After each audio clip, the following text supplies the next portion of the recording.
Question number 15. A solid sphere which is less dense than water.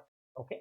So it's held, you are completely immersed in water a few meters below the surface. Right. So you have something like a water container, and this is the water here, and you are keeping this one by applying a force over here because it is less denser than water, so it has the ability to not to sink but to float.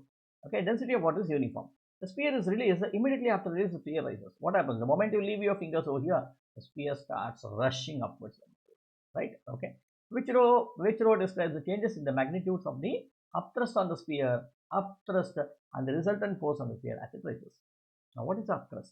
Why do we get an upthrust? Upthrust we get it. The reason is because of the water molecules that are surrounding this. Okay, that are surrounding this over here.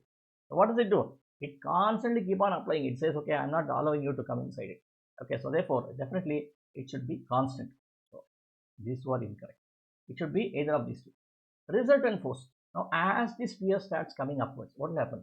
The resultant force reduces. Okay, if the resultant force was increased, then what could have happened? Definitely, okay, the sphere would have rushed up and would have been swinging up in the air. That doesn't happen over there, right? Okay, so therefore, so it starts decreasing. So therefore, A is the right answer.